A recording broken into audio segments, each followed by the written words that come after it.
She called me to tell me that there were some problems in Mr. Shafia's family and that Mr. Shafia was therefore asking me to close the file and to see to it that Madame Rona left Canada. He was offering to pay me a fee, and I'm talking about a substantial amount of money.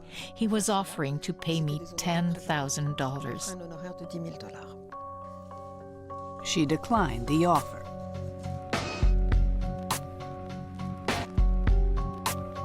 In the meantime, Zainab was staying at a women's shelter, desperately trying to hide from her parents. But they had Amar's telephone number, and the next thing he knew, he had a call from police.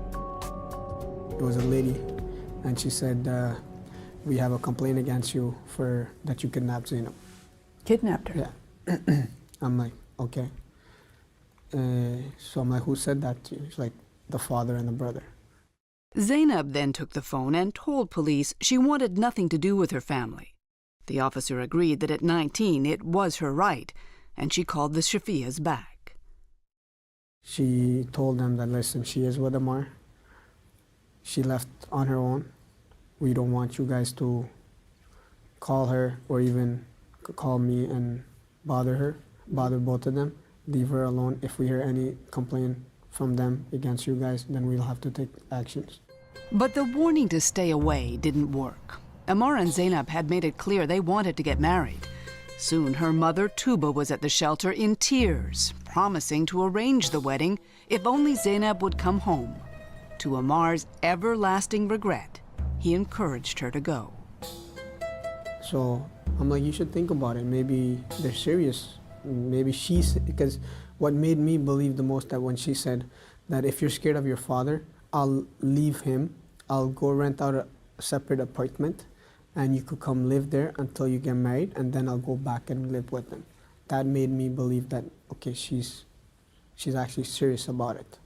But that never happened. While Mohammed Shafia was again in Dubai, Zainab returned to the house with her mother. 2 weeks later, as promised, there was a wedding.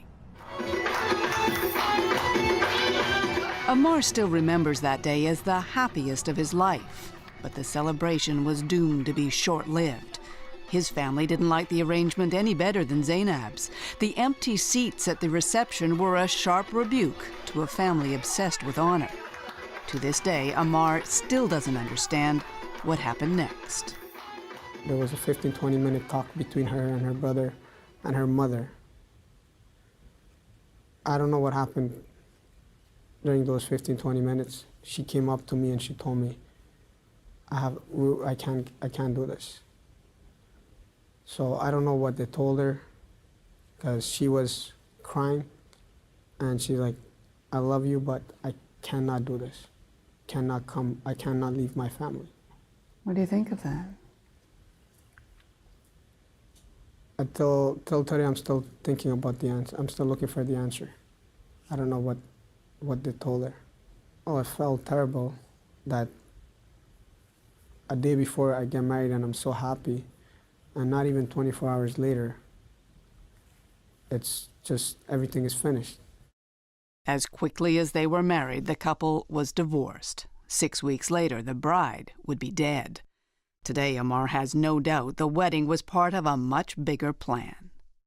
It was all a game they played to bring her back home. And then they wanted to do this to them, to kill them. And it was just a setup they did. So they agreed to the wedding to lure her back to the house? Yeah, just so to prove. So they could kill her? Do you think they had a plan at that point to kill her? I agree. I think they did have a plan. We may never know exactly when the plan was hatched, but in the late spring of 2009, there was a lot of fear in the Shafia house. Among the calls Rona placed was one to her sister in France, worried about a conversation she'd overheard. She said she heard the voice of Shafia saying, I will go to Afghanistan, and when I come back, I will kill Zainab. Rona said. Another voice asked, what about the other one? And he said, I will kill them too. Her voice was shaking. I told her, my dear sister, do not worry too much. You are not in Afghanistan or Dubai. You're in Canada, and it is an advanced country. Nothing will happen there.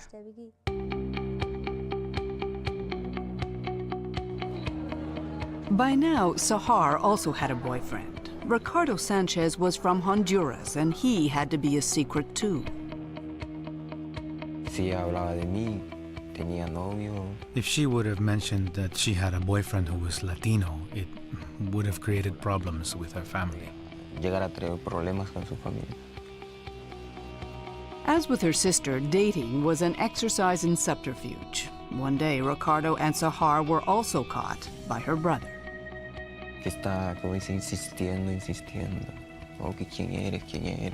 He was insisting, "Who are you? Who are you? How did you meet her? Are you her boyfriend? Yes or no? Tell me the truth." I said, "No, no, no." I had to take Sahar's friend and pretend that she was my girlfriend. By the spring of 2009, Sahar was in full rebellion, and teachers weren't sure what to do. Not only was she missing class, she was losing weight. They worried about things like eating disorders and even drugs. It all came to a head the day Sahar fainted at school and had to be hospitalized. Despite repeated calls to her family, no one came.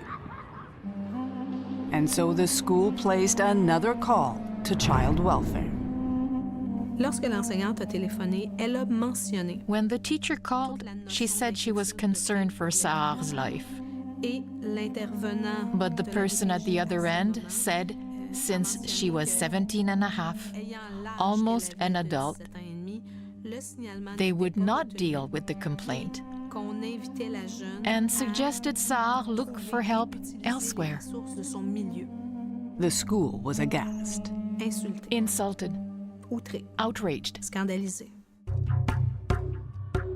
Then there was little sister Giti. At 13, she was also acting out, skipping school and getting caught shoplifting.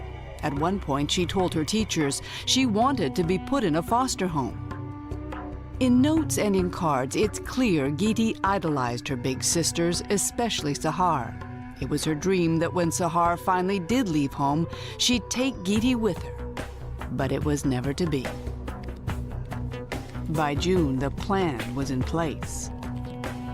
Computer records show that Hamad spent hours online that month, looking at maps of eastern Ontario, checking out rivers, remote lakes, bodies of water of any kind. Thousands of websites were visited at all hours of the day and night. On June 20th, a final, chilling search. When we return, the Shafias go on vacation. I don't know where you're going with this, honestly. To be honest with you, man, I don't know where you're going with this, okay? But in June 2009, things turned very strange. After her hasty wedding and even hastier divorce, Zainab was bracing for her father's return from Dubai, emailing Amar of her plan to apologize in the hopes he forgets everything. A few days later, she calls. She has been forgiven, and life at home is different. Well, she said her father is completely changed. He's not the same guy that he used to be. He's not as strict. There's something fishy. This is not normal for a human being to change. His 50 years mentality in a month. Things are apparently so good now, the Shafias are taking a vacation to Niagara Falls. Dad, Hamad, and the younger kids in the family's Lexus. The women in a newly purchased Nissan Sentra. After so many months of upheaval, there is finally a sense of calm. They take in all the usual tourist attractions, and cell phone pictures show the sisters in rare moments of fun. Hamming it up in the hotel room with Rona, taking turns primping for the camera. The one person missing is Hamad. His cell phone shows he's backtracked from Niagara Falls and is now in Kingston, near the city's famous but secluded locks. He rejoins the family as they check out of the hotel, and they drive through the night, again in two cars. As she has the whole trip, Sahara's texting, snapping photos as they pass through Toronto. At 1:38 a.m., she receives a final text from her boyfriend. By then, the Shafias are in Kingston, near the locks. If there are witnesses to what happened next, they've never spoken. Somehow, some way, 4 women in a Sentra ended up dead at the bottom of the lock. The next morning, Kingston police had the gruesome task of identifying the bodies. This is a very emotional incident, and you know what bothers me is the fact that there's three sisters, and it's the unknowns. We're still trying to ascertain, the why. But before the why, there was the how. On the surface, there weren't many clues, a few scattered pieces of what appeared to be a broken headlight. Then there was the Sentra. If it had been driven into the lock, why was the ignition off? Why were the seatbelts locked and the front seats fully reclined? The women were found in only 2 meters of water, and yet there was no sign any of them had tried to escape. As police puzzled at the scene, at headquarters, a missing persons report was about to be filed by the Shafias. Tuba is the first to explain what she knows. One moment, I'll be right. Her theory, the girls stole the car and drove it into the canal. چند لحظه دیر نشد که دختر بزرگم اومد برای من نفناک زد. اونو برای من گفت که کلی رو بده که من لباسای خود از طول بکس موتر میخوایم لباسا رو خود بگیرم. بعد از اون من دیگه نفهم من خوابیدم. When he's questioned, Mohammed claims to know even less. You know your car, the Nissan, was found underwater? You said that. Yes. Any thoughts, any idea how it got there? No. Okay.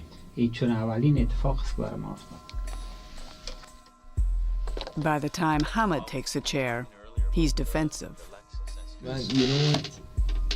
I'm telling you, man, I'm already in a lot of mess. Yeah, I don't know what you're doing. If you want to blame it on me. I don't. I don't know where you're going with this, honestly.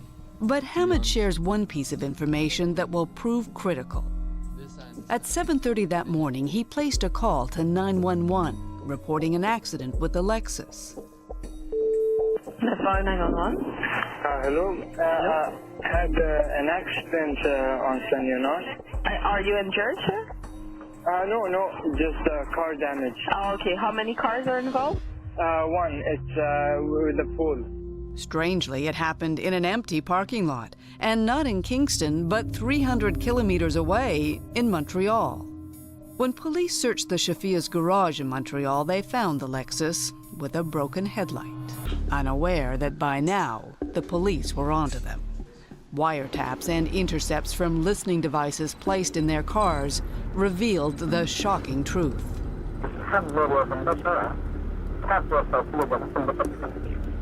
These are the conversations that would condemn them. Mohammed in full rage against his daughters.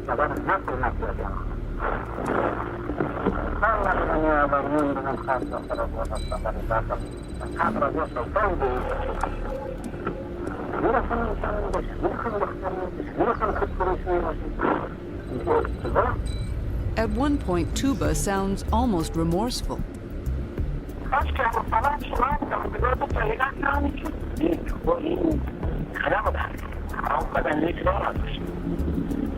No other way than to die, he says, because there's nothing more important than honor.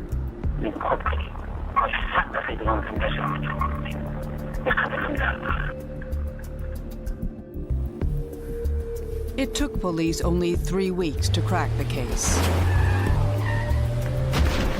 Whether they were already dead or still alive, the women were pushed into the water by the Lexus. It was indeed murder.